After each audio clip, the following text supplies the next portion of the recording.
दोस्तों एक बार फिर से स्वागत है आपका द बयान की यूट्यूब चैनल में।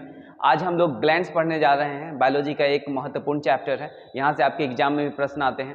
तो आइए देखते हैं ग्लैंड्स कितने प्रकार के होते हैं। ग्लैंड्स जनरली 3 प्रकार के होते हैं। एक होता है एक्सोक्राइन ग्लैंड्स, एक होता है इंडोक्राइन ग्लैंड्स, एक होता है मिक्स ग्लैंड्स। एक्सोक्राइन को हिंदी में बोलते हैं बाह्य स्रावी ग्रंथि, इंडोक्राइन को बोलते हैं अंतःस्रावी ग्रंथि और मिक्स ग्लैंड को हिंदी में बोलते हैं मिश्रित ग्रंथि। अब ये ग्लैंड होता क्या है? हमारे बॉडी के अंदर बहुत सारे ग्लैंड है। ग्लैंड क्या मतलब? एक थैली नुमा संरचना है। एक थैली है जिसमें 2 तरह के द्रव्य यानी लिक्विड भरे होते हैं। एक होता है हार्मोन, दूसरा होता है एंजाइम। तो अगर हम बात करें एक्सोक्राइन ग्लैंड की तो उसमें एंजाइम भरा होता है। ठीक है, अब ये एंजाइम डिफरेंट टाइप्स के होते हैं। डाइजेस्टिव जूस रिलीज करता है, उसमें भी एंजाइम होता है। हम लोग डाइजेस्टिव सिस्टम में ये सब चीज पढ़ चुके हैं। आगे हम लोग कुछ यहाँ पे ग्लैंड्स है उसके बारे में देखेंगे और उसके बाद एक जो सबसे महत्वपूर्ण ग्रंथि ग्लैंड्स है लीवर, उसके बारे में आगे हम लोग पढ़ेंगे। तो शुरुआत हम लोग करते हैं लैक्रिमल ग्लैंड से। ये कहाँ होता है? आंख में होता है लैक्रिमल ग्लैंड्स। ठीक है, हम लोग सेंस ऑर्गन पढ़े थे, उसमें इसके बारे में बात किए थे। वो क्या करता है? आंसू रिलीज करता है ना। लैक्रिमल ग्लैंड्स आंसू रिलीज करता है। उसके बाद इसके अंदर होता है पंक्टम।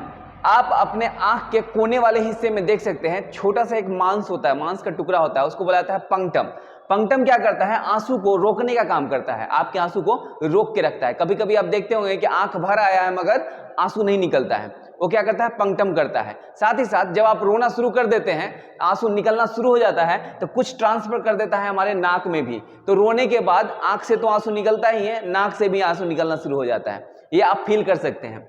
उसके बाद आंसू में होता है हमारा लाइसोजाइम। लाइसोजाइम क्या करता है? ये कीटाणु को मारने का काम करता है। क्या? लाइसोजाइम। लाइसोजाइम हम लोग मुख में मतलब मुंह में भी पढ़े थे, जहां पे हमारे टाइलिन में ये पाया जाता है। ठीक है, उसके बाद होता है स्वेट ग्लैंड। पसीना जो आता है वो स्वेट ग्लैंड से रिलीज होता है। क्या करता है? पसीना निकालने का काम करता है। स्वेट ग्लैंड हिंदी में बोलते हैं स्वेद ग्रंथि। आपको पता होगा पसीना में सोडियम की मात्रा, जब आप शर्ट पहनते हैं ब्लैक ब्लू, तो क्या है? पसीना जब ज्यादा निकलता है तो उस पर व्हाइट व्हाइट आना शुरू हो जाता है। क्या होता है? वो सोडियम होता है, सोडियम की मात्रा को रिलीज करता है। साथ ही साथ पसीना के द्वारा टेम्परेचर को भी मेंटेन करने का काम किया जाता है। जब भी हमको फीवर होता है तो हम क्या करते हैं? पैरासीटामोल लिए और उसके बाद क्या? पसीना निकलना शुरू हो जाता है, उसके बाद मेरा टेम्परेचर बैलेंस हो जाता है। उसके बाद एक होता है सेबेसियस ग्लैंड। सेबेसियस ग्लैंड ये तैलीय ग्रंथि इसको कहते हैं। सेबेसियस ग्लैंड में क्या होता है? जैसे आप अगर धूप से आए घर पे, ठीक है, या ऐसे भी सो के उठते हैं, तो आपका चमड़ा जो है वहां पे देखिएगा तेल टाइप का निकलेगा। जैसे नाक पे ये सबसे ज्यादा निकलता है, तो यहाँ पे तेल निकलेगा, वो है हमारा सेबेसियस ग्लैंड के थ्रू निकलता है। अब ये तैलीय ग्रंथि जो है, जो निकालता है, जो ये तैलीय पदार्थ निकालता है, उसको बोला जाता है सीबम। सीबम। कभी कभी क्या होता है, लोग सीबम को कंट्रोल करने की कोशिश करते हैं, मतलब तैलीय त्वचा है, इसको क्रीम लगा करके और उसको रोकने का प्रयास करते हैं। वो तो रुक जाएगा, लेकिन बाद में ये पिंपल्स के रूप में फिर से ये बनेगा और छोटा छोटा फोड़ा हो जाएगा आपके मुंह में। किसके कारण? सीबम के कारण। इसलिए सीबम निकल रहा है तो निकलने देना चाहिए। और ये इसका मेन काम क्या है? ये चमड़े को मुलायम यानी स्किन को मुलायम रखता है। और सबसे ज्यादा सीबम अगर बात करें तो जानवरों में पाया जाता है। आप अगर गाय को जाकर टच करके देखें तो पता चला बहुत मुलायम होता है उसका स्किन, और हम लोग के भी स्किन को ये मुलायम करके रखता है। कौन? सीबम। उसके बाद है सेरुमेन ग्लैंड। सेरुमेन ग्लैंड कहाँ होता है? कान में पाया जाता है और वो मोम का निर्माण करता है। आप देखे होंगे कि कान के अंदर एक मुलायम सा एक मोम बनता है, आदमी निकालता भी है उसको, और उसको जितना ज्यादा निकालेंगे वो उतना ज्यादा बनता है। ठीक है, कान साफ कराने जाएंगे तो ये मोम जो है रिलीज होता है, आपको देखने को मिलेगा। ये हल्का लाल कलर का रहता है, ठीक है, काला भी कभी कभी हो जाता है। ठीक है, चलिए आगे हम लोग देखते हैं यकृत के बारे में। लीवर, हम लोग डाइजेस्टिव सिस्टम पढ़े थे, उसमें लीवर के बारे में पढ़ चुके हैं ओवरऑल। ठीक है, अभी हम ग्लैंड्स के बारे में पढ़ रहे हैं, तो यहाँ पे देखेंगे लीवर क्या क्या करता है। तो सबसे पहली बात कि लीवर में जो सेल होता है उसको हेपेटिक सेल बोलते हैं। ठीक है, जैसे हमारे ब्रेन के सेल को क्या बोलते हैं? न्यूरॉन्स बोला जाता था। ठीक है, हमारे किडनी के सेल को क्या? नेफ्रॉन बोला जाता है। उसी तरीके से लीवर का जो सेल है उसको हेपेटिक कोशिका या हेपेटिक सेल बोलते हैं। और लीवर के अध्ययन, study of liver is called hepatology. ठीक है, उसके बाद सबसे बड़ी ग्रंथि होती है ये सबसे बड़ी ग्रंथि होती है हमारे शरीर का। क्वेश्चन आपके एग्जाम में पूछा जाएगा कि सबसे बड़ी ग्रंथि कौन? तो वो लीवर होता है। उसके बाद इसमें फाइब्रिनोजेन, प्रोथ्रोम्बिन। अब फाइब्रिनोजेन और प्रोथ्रोम्बिन क्या है? ये एक प्रोटीन है और ये क्या करता है? रक्त को थक्का जमाता है।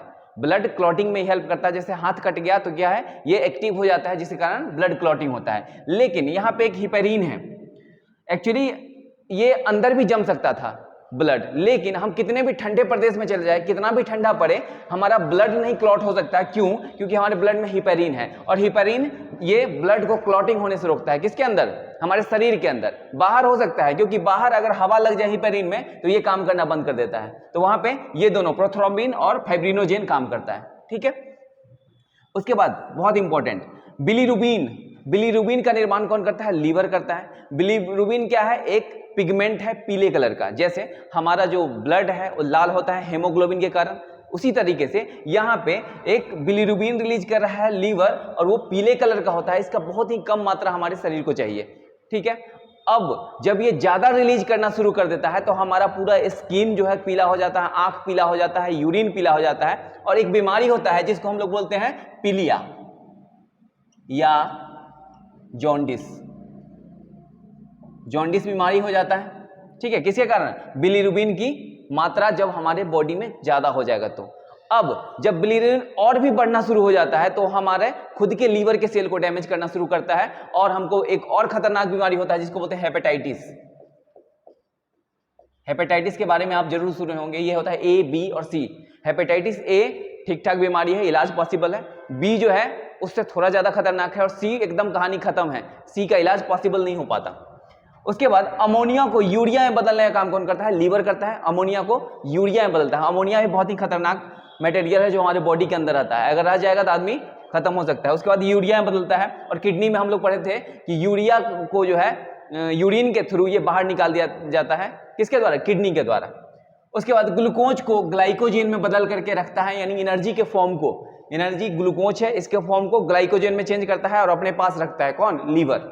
उसके बाद फैट, फैट का निर्माण, क्वेश्चन पूछेगा बसा का निर्माण कौन करता है? लीवर करता है। फैट का निर्माण लीवर करता है। सबसे पहली बात कि आप जब खाना पीना खाते हैं तो क्या होता है, ये जब ज्यादा खाना शुरू करेंगे तो फैट का निर्माण होगा। उसके बाद संभलने का एक मौका देता है कि जितना बना रहे हैं उतना आप रिलीज कर लें, यानी आप वॉक करें, एक्सरसाइज करें, उसके बाद ये रिलीज कर ले। अगर रिलीज नहीं करते हैं तब कोलेस्ट्रॉल बढ़ना शुरू हो जाता है आपके बॉडी में, और कोलेस्ट्रॉल हमारे शरीर के लिए बहुत ही खतरनाक है। इससे हार्ट अटैक आ सकता है और हमारी जान जा सकती है। इसलिए सबसे पहले तो फैट ही नहीं बनने देना है कि बाद में हमको कोलेस्ट्रॉल का निर्माण हो। ठीक है, उसके बाद सबसे ज्यादा क्वेश्चन पूछा आता है कि कोलेस्ट्रॉल सबसे ज्यादा कहां है, तो वो लीवर में पाया जाता है कोलेस्ट्रॉल। उसके बाद जहर तथा शराब के सेवन से नष्ट हो जाता है क्या? लीवर। जब लोग पीना शुरू करता है तो क्या है, वो नष्ट हो जाता है। हमारे अंदर होता है कुफर सेल, किसके? लीवर के अंदर होता है। जैसे ही कोई दारू पीता है यानी शराब पीता है या जहर खाता है तो सबसे पहले डैमेज होता है हमारा कुफर सेल, और हम जानते हैं कि सबसे ज्यादा सेल डिवीजन हमारे लीवर में होता है। सेंट्रोसोम की मात्रा सबसे ज्यादा लीवर में होता है, इसलिए सेल डिवीजन भी बहुत ज्यादा होता है। तो जैसे ही ये शराब गया अंदर, वो डैमेज हुआ फिर से बन जाता है, गया डैमेज हुआ फिर से बंद हो जाता है। बट अगर आप सुबह शाम रात अगर शुरू कर देंगे तो ये कितना बन पाएगा? तो कुफर सेल डैमेज होना शुरू हो जाता है, लास्ट में कहानी खत्म है। किससे? अल्कोहल की मात्रा अगर आप ज्यादा लेते हैं तो जहर खाते हैं तो डॉक्टर अगर पोस्टमार्टम करके चेक करता है तो देखता है कि कुफर सेल अगर डैमेज है तो इसका मतलब क्या है, इसने जहर खाया है ना। तो कुफर सेल हमारा बिल्कुल डैमेज होता है शराब और जहर के द्वारा। अच्छा, कुफर सेल का अपना एक अलग पहचान इसलिए है क्योंकि ये जहर जैसे ही जाएगा ना ये अपने एब्जॉर्ब कर लेता है। इसको बहुत प्यार है जहर से, इसको बहुत प्यार है शराब से, इसको बैक्टीरिया वायरस से बहुत प्यार है, सबको अपने पास बुलाता है और डैमेज होना खुद से शुरू हो जाता है। ठीक है, तो आपको समझ में आ गया कि अल्कोहल की मात्रा लेने से क्या होता है, लीवर खराब हो जाता है। उसमें कौन? कुफर सेल डैमेज हो जाता है। ये हमारा लीवर, यकृत। ठीक है, अब एक दो और बच गया ग्लैंड्स, जिसके बारे में हम लोग पढ़ेंगे।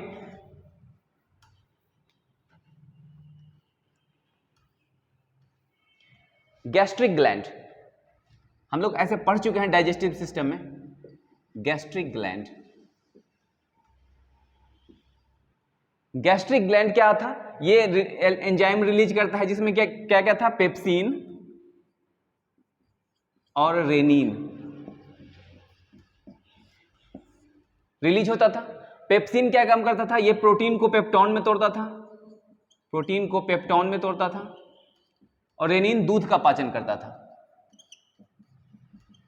ये सब हम लोग डाइजेस्टिव सिस्टम में पढ़ चुके हैं। रेनिन दूध का पाचन करता है और पेप्सिन प्रोटीन को पेप्टोन में तोड़ता है। फिर हम लोग पढ़ चुके हैं कि पेप्टोन आगे बढ़ता है तो हमारे अग्नाशय जिनको पेनक्रियाज बोलते हैं, पेनक्रियाज से निकलता है ट्रिप्सिन नामक एंजाइम, और ट्रिप्सिन जो है वो पेप्टोन को डाइजेस्ट करता है और एमिनो एसिड में उसको तोड़ देता है। एमिनो एसिड की संख्या कितनी? 20। तो ये है हमारा गैस्ट्रिक ग्लैंड, ठीक है।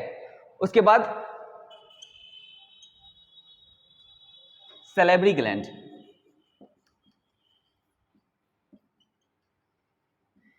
सैलिवरी ग्लैंड से सलाइवा निकलता है। सैलिवरी ग्लैंड क्या होता है? हमारे मुंह के अंदर होता है। ये जो लार बन रहा है ना, वो सैलिवरी ग्लैंड रिलीज करता है और एक दिन में 1.5 लीटर लार बनता है हमारे मुंह के अंदर। अब सैलिवरी ग्लैंड की संख्या कितनी? उसकी संख्या होती है 3। और सैलिवरी ग्लैंड क्या रिलीज करता है? ये सलाइवा रिलीज करता है। और इसमें भी होता है लाइसोजाइम। जैसे हम कुछ भी खाते हैं, अगर कुछ कीटाणु चला गया मुंह के अंदर तो उसको मारने का काम करता कौन है? लाइसोजाइम, ठीक है। और सलाइवा में ये मिला हुआ होता है। तो ये सारे ग्लैंड जो है वो कौन सा है? एक्सोक्राइन ग्लैंड है ना। अब हम लोग जो नेक्स्ट वीडियो में पढ़ेंगे इंडोक्राइन एंड मिक्स्ड के बारे में पढ़ेंगे। तो एक्सोक्राइन का जितना भी ग्लैंड इंपॉर्टेंट था उसके बारे में हम लोग बात किए। आप लोग वीडियो देखते हैं तो सब्सक्राइब जरूर करिए, चैनल को लाइक कीजिए और शेयर कीजिए जितना ज्यादा से ज्यादा हो सके। तो आज भर इतना ही, फिर मिलते हैं किसी नेक्स्ट वीडियो में। तब तक thank you and all the best.